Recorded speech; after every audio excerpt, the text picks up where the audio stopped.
दोस्तों, आप सभी का बहुत बहुत स्वागत है हमारे चैनल में। इस वीडियो के अंदर लूसेंट सामान्य ज्ञान इससे रिलेटेड जो है इम्पोर्टेंट 40+ क्वेश्चन इस वीडियो में देखने वाले हैं। तो दोस्तों, आप इस वीडियो को बहुत ध्यान से लास्ट तक देखिए। चैनल पर नया है तो चैनल को सब्सक्राइब कर बगल में एक बेल आइकन आएगा, उसे ऑन करके ऑल नोटिफिकेशन पर क्लिक कर दें।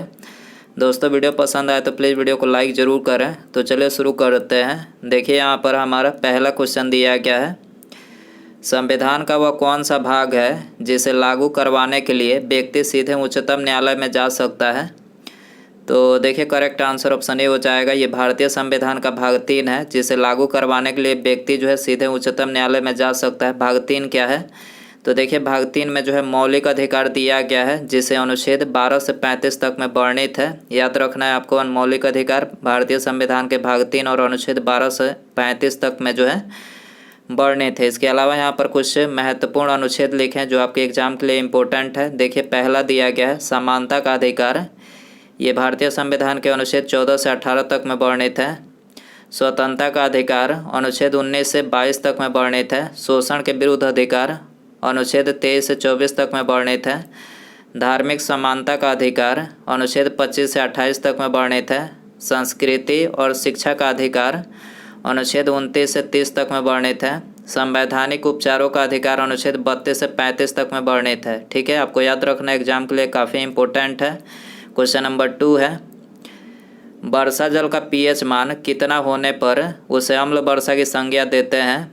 वर्षा जल का पीएच मान कितना होने पर उसे हम अम्ल वर्षा की संज्ञा देते हैं। तो देखिए, करेक्ट आंसर बी हो जाएगा। 5.5 या कम होने पर जो है ये उसे अम्ल वर्षा की संज्ञा देते हैं। इसके अलावा यहाँ पर हमने कुछ महत्वपूर्ण पीएच मान लिखे हैं जो आपके एग्जाम के लिए इम्पोर्टेंट है। जल का पीएच मान कितना होता है? 7 होता है। दूध का पीएच मान 6.4।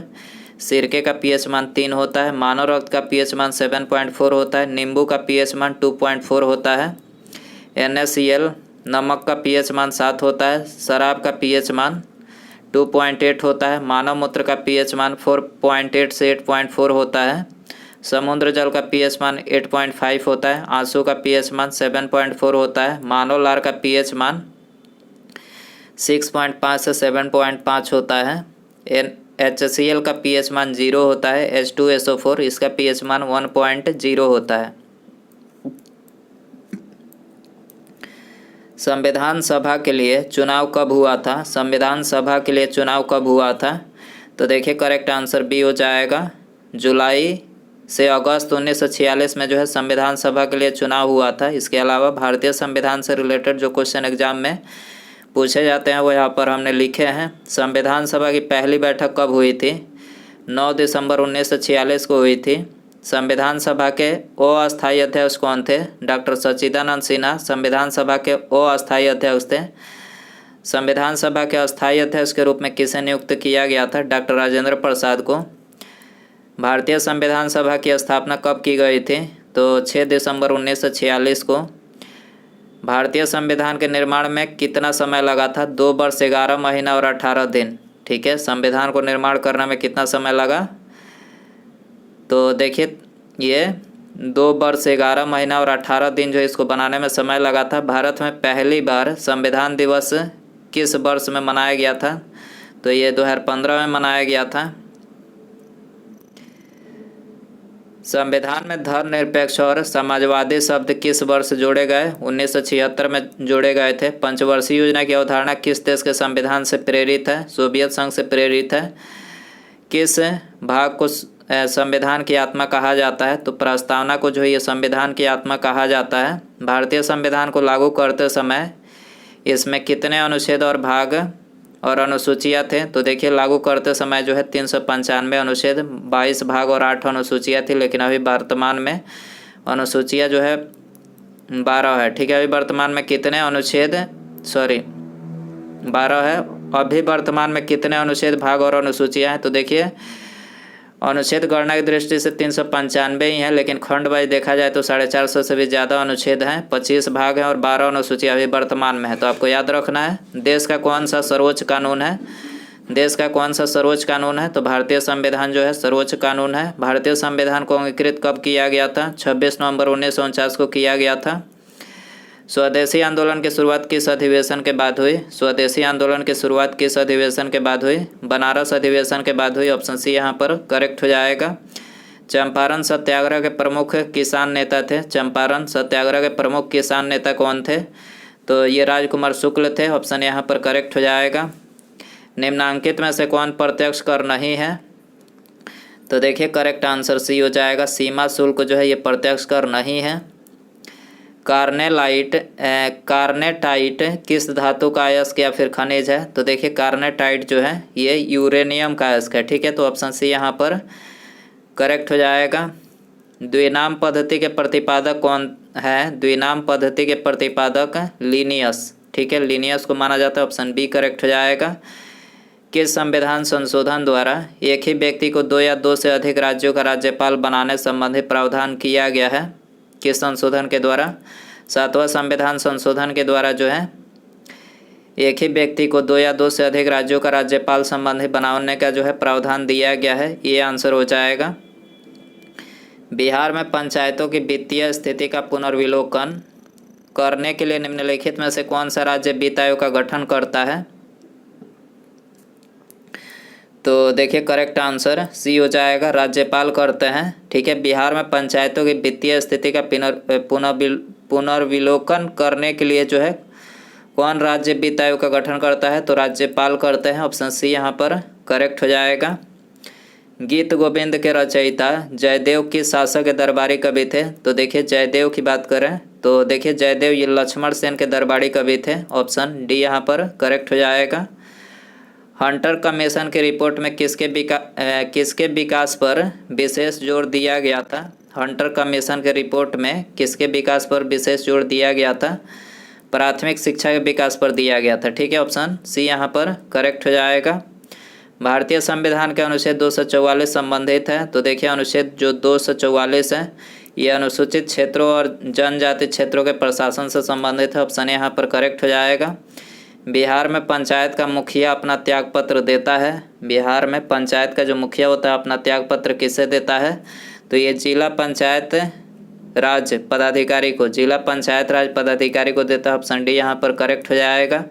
निम्नलिखित में से कौन सा देश भू आवेष्टित नहीं है? कौन सा देश भू आवेष्टित नहीं है? तो रूस नहीं है। ऑप्शन डी करेक्ट हो जाएगा। किस बौद्ध संगीति के दौरान विनय पिटक एवं सुत्त पिटक की रचना की गई? किस बौद्ध संगीति के दौरान विनय पिटक एवं सुत्त पिटक की रचना की गई? तो ये प्रथम बौद्ध संगीति के दौरान की गई। ऑप्शन यहाँ पर करेक्ट हो जाएगा। 1937 के प्रांतीय चुनावों के बाद कांग्रेस के कुल कितने प्रांतों में सरकार बनाई? तो करेक्ट आंसर सी हो जाएगा। 8 प्रांतों ने जो है सरकार बनाई। ठीक है, एक जीन एक एंजाइम सिद्धांत किसके द्वारा प्रतिपादित किया गया? एक जीन एक एंजाइम सिद्धांत किसके द्वारा प्रतिपादित किया गया? बीडल और टैडम के द्वारा किया गया। ऑप्शन सी यहाँ पर करेक्ट हो जाएगा। रानी लक्ष्मीबाई अंग्रेजों के विरुद्ध किस युद्ध में वीरगति को प्राप्त हुई थी? रानी लक्ष्मीबाई अंग्रेजों के विरुद्ध किस युद्ध में वीरगति को प्राप्त हुई थी? तो ये ग्वालियर के युद्ध में जो है वीरगति को प्राप्त हुई थी। ऑप्शन बी यहाँ पर करेक्ट हो जाएगा। देखिए कहीं कहीं आपको कल्पित देखने को मिलेगा इसका आंसर। तो देखिए एग्जैक्ट जो इसका आंसर है वो ग्वालियर ही होगा। ठीक है, ग्वालियर के युद्ध में जो है रानी लक्ष्मीबाई वीरगति को प्राप्त हुई थे। भारत की पहली रेलगाड़ी का नाम क्या था? भारत की पहली रेलगाड़ी का नाम क्या था? डेक्कन क्वीन था। ठीक है, आंसर हो जाएगा ऑप्शन ए। सुमेलित कीजिए। देखिए सूची फर्स्ट को सुमेलित सेकंड के साथ करना है। इरेप्सिन, तो देखिए इरेप्सिन जो है ये पॉलीपेप्टाइड को एमिनो अम्ल में बदलता है। इरेप्सिन पॉलीपेप्टाइड को एमिनो अम्ल में बदलता है। माल्टोज की बात करें तो देखिए माल्टोज जो है ये माल्टोज को ग्लूकोज में बदलता है। लाइपेज की बात करें शेष वसाओं को वसीय अम्ल तथा ग्लिसरॉल में बदलता है। ठीक है, लाइपेज क्या करता है? शेष वसाओं को वसीय अम्ल तथा ग्लिसरॉल में बदलता है। सुक्रोज की बात करें सुक्रोज को फ्रैक्टोज में बदलता है। सुक्रोज को फ्रैक्टोज में बदलता है, याद रखना है आपको। पदार्थ का परमाणविक सिद्धांत सर्वप्रथम किसने दिया? पदार्थ का परमाणविक सिद्धांत सर्वप्रथम किसने दिया? तो ये जॉन डाल्टन ने दिया था। ऑप्शन बी यहाँ पर करेक्ट हो जाएगा। अगला क्वेश्चन है धान से निकलने वाली गैस है। धान से निकलने वाली गैस है उसका नाम क्या है? मीथेन है। ठीक है, आंसर हो जाएगा बी। गुरुत्वाकर्षण बल किस स्थान पर सबसे ज़्यादा होता है? तो गुरुत्वाकर्षण बल जो है ये ज़्यादा होता है ध्रुव पर। ठीक है, ऑप्शन डी यहाँ पर करेक्ट हो जाएगा। 24 है, सूची फर्स्ट सूची सेकंड से सुमेलित करना है। पहला विटामिन B1, इसका रासायनिक नाम पूछा जा रहा है इसमें। तो विटामिन B1 का रासायनिक नाम थायमिन होता है। विटामिन B3, इसका रासायनिक नाम निकोटिनिक अम्ल होता है। विटामिन ई, तो विटामिन ई का जो रासायनिक नाम होता है वो टोकोफेरॉल होता है। विटामिन के फिलोक्विनोन होता है। ठीक है, फाइलोक्विनोन। अगला क्वेश्चन देखते हैं, ध्वनि की चाल निर्वात में कितना होता है? ध्वनि की चाल निर्वात में 0 होता है। डी आंसर हो जाएगा। एक बढ़ांत पुरुष व सामान्य महिला के संतानों में पुत्रों के बढ़ांत होने की संभावना है। तो पुत्रों के बढ़ांत होने की संभावना कितनी है? 0% है। ठीक है, ऑप्शन डी यहाँ पर करेक्ट हो जाएगा। एक भारत श्रेष्ठ भारत अभियान भारत की किस मंत्रालय संस्था द्वारा जारी किया गया है? तो देखिए, एक भारत श्रेष्ठ भारत अभियान जो है ये भारत के किस संस्था के द्वारा जारी किया गया है? सूचना और प्रसारण मंत्रालय। ठीक है, इसके द्वारा ये जारी किया गया। ऑप्शन यहाँ पर करेक्ट हो जाएगा। अगला क्वेश्चन है, नेपाल की सीमा को स्पर्श करने वाले बिहार के जिले का समूह है। नेपाल की सीमा को स्पर्श करने वाले बिहार के जिले का समूह कौन सा है? इसमें आपको बताना है। तो पहला ही है, नेपाल की सीमा को स्पर्श करने वाले बिहार के जो जिले हैं वो है चंपारण, पूर्वी चंपारण, सीतामढ़ी, मधुबनी, सुपौल और अररिया और किशनगंज। ये समूह जो है ये बिहार के जिले के जो समूह है ये नेपाल की सीमा को स्पर्श करते हैं, याद रखना है। पखुई वन्यजीव अभ्यारण्य कहाँ है? पखुई वन्यजीव अभ्यारण्य कहाँ है? तो देखिए ये अरुणाचल प्रदेश में। ऑप्शन यहाँ पर करेक्ट हो जाएगा। वीडियो पसंद आए तो प्लीज़ वीडियो को लाइक ज़रूर करें दोस्तों। कमेंट कर सकते हैं वीडियो कैसा लगा आप सभी को। अगला क्वेश्चन देखते हैं, केंद्रीय वनस्पति अनुसंधान संस्थान कहाँ स्थित है? केंद्रीय वनस्पति अनुसंधान संस्थान कहाँ स्थित है? ये लखनऊ में स्थित है। ऑप्शन यहाँ पर करेक्ट हो जाएगा। अगला क्वेश्चन देखते हैं, अंग्रेजों द्वारा बनाई गई भू राजस्व व्यवस्था की निम्न प्रणालियों में से कौन कृषकों के लिए ज़्यादा सुरक्षा प्रदान करती थी? तो करेक्ट आंसर ऑप्शन बी यहाँ पर हो जाएगा। रैयतबाड़ी जो व्यवस्था थी अंग्रेजों द्वारा बनाई गई भू राजस्व व्यवस्था, ये अंग्रेजों के द्वारा बनाई गई जो कृषकों के लिए जो ज़्यादा सुरक्षा प्रदान करती थी। ठीक है, रैयतबाड़ी व्यवस्था की बात करें तो इसके जन्मदाता कौन थे? थॉमस मुनरो तथा कैप्टन रीड को माना जाता है इसका जन्मदाता। अगला क्वेश्चन देखते हैं, निम्नलिखित में से कौन शासक बौद्ध धर्म से संबंधित नहीं रहे? तो बौद्ध धर्म से संबंधित अशोक रहे, कनिष्क रहे, प्रसेनजीत रहे, चंड प्रदोत जो थे ये नहीं रहे थे बौद्ध धर्म से संबंधित। ऑप्शन डी यहाँ पर करेक्ट हो जाएगा। बुद्ध की खड़ी प्रतिमा किस काल में बनाई गई? बुद्ध की खड़ी प्रतिमा किस काल में बनाई गई? कुषाण काल में बनाई गई थी, याद रखना है। सी आंसर हो जाएगा। किस राजवंश ने सर्वाधिक सोने के सिक्के चलाए? किस राजवंश ने सर्वाधिक सोने के सिक्के चलाए? तो ये गुप्त वंश ने चलाए थे सर्वाधिक सोने के सिक्के। ऑप्शन डी यहाँ पर करेक्ट हो जाएगा। निम्न में से कौन सही सुमेलित नहीं है? निम्न में से कौन सही सुमेलित नहीं है? तो देखिए ऑप्शन डी यहाँ पर जो है सही सुमेलित नहीं है। मुसलमानों द्वारा दिया जाने वाला भूमि कर, इसको ज़कात बोला जाता है। क्या बोला जाता है? ज़कात। और बाकी ये तीनों करेक्ट है। हिंदुओं पर लगाया जाने वाला कर जजिया कर, मुसलमानों पर लगाया जाने वाला कर ज़कात, युद्ध में लूटा गया माल उसको खुम्स बोला जाता है। ठीक है, खुम्स। अगला क्वेश्चन है, निकोलो कोंटी किस देश का यात्री था? निकोलो कोंटी किस देश का यात्री था? तो ये इटली का यात्री था। ठीक है, याद रखना इटली का यात्री था निकोलो कोंटी। अगला क्वेश्चन है, विजयनगर साम्राज्य पर सर्वाधिक काल तक किस वंश का शासन रहा? विजयनगर साम्राज्य पर सर्वाधिक काल तक किस वंश का शासन रहा? तो ये संगम वंश का शासन रहा था विजयनगर साम्राज्य पर। ठीक है, निम्नलिखित में से कौन लोहा का अयस्क नहीं है? तो करेक्ट आंसर डी हो जाएगा। मैलेकाइट जो है लोहा का अयस्क नहीं है। हेमेटाइट, मैग्नेटाइट, सीडेराइट तीनों क्या है? लोहा का अयस्क है, याद रखना है। हीरे का क्रिस्टल किस आकार के होते हैं? हीरे का क्रिस्टल किस आकार के होते हैं? चतुष्फलकीय होते हैं। ऑप्शन बी यहाँ पर करेक्ट हो जाएगा। अगला क्वेश्चन है, एशिया का सबसे पुराना शेयर बाजार है। एशिया का सबसे पुराना शेयर बाजार है तो बॉम्बे स्टॉक एक्सचेंज जो है एशिया का सबसे पुराना शेयर बाजार है, डी आंसर हो जाएगा। 2011 के जनगणना के अनुसार निम्नलिखित राज्यों में किसमें नगरीकरण का स्तर सबसे निम्न है? नगरीकरण का स्तर 2011 के जनगणना के अनुसार किन राज्यों में सबसे कम है? तो ये पश्चिम बंगाल में सबसे कम है। ठीक है, आंसर हो जाएगा डी। अबुल हसन नामक चित्रकार किस शासक का दरबारी था? अबुल हसन नामक जो चित्रकार थे वो किस शासक के दरबारी थे? तो देखिए ये जहांगीर के दरबारी थे। ऑप्शन सी यहाँ पर करेक्ट हो जाएगा।